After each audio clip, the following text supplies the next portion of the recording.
In today's video, I'm going to teach you how to fix Shift key not working in Windows 11 Fix today. Here, let's begin.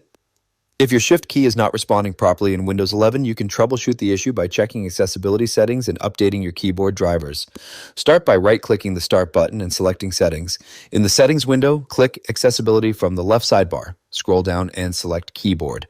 Under the Keyboard Settings section, locate sticky keys and make sure the feature is turned off. Next, find filter keys and confirm that it is also turned off. Then check toggle keys and make sure that feature is disabled as well. Once you've verified these settings, close the settings window. Now click the search icon on the taskbar. Type Control Panel into the search box and open it from the results. If Control Panel is currently using large icons or small icons view, locate the View By option in the upper right corner and change it to Category. Click Ease of Access, then select Ease of Access Center. And in the next window, click Make the keyboard easier to use. Review the available keyboard settings. If turn on sticky keys, turn on filter keys, or turn on toggle keys are enabled, temporarily check those options. Click Apply and wait for the changes to be saved. After the Apply button becomes unavailable, uncheck the same options again. Click Apply once more to save the updated settings.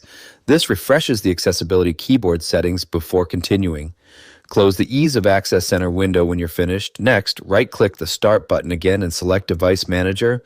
When Device Manager opens, expand the Keyboards category. Locate HID keyboard device in the list. Right-click it and select Update Driver. In the Update window, click Search Automatically for Drivers and allow Windows to complete the driver check. If you see standard PS/2 keyboard or any other keyboard devices listed under the Keyboards category, repeat the same process for each device.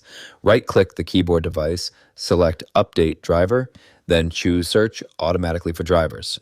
Wait for Windows to complete the search before moving on to the next device. Continue until all listed keyboard devices have been checked and updated. Once the updates are complete, close Device Manager and restart your computer. Allow Windows 11 to fully load after the restart. After you return to the desktop, test the Shift key. Again, try using it in places where you normally need capitalization or keyboard shortcuts and confirm that it is functioning correctly. And that's how to fix a Shift key not working in Windows 11 by refreshing accessibility settings and updating your keyboard drivers. And that's it for this tutorial. If you have any questions or suggestions, feel free to comment down below. If you'd like to see more videos like this, the subscribe button is free and helps support the channel so I can keep making helpful tutorials for you. I'll see you on the next video.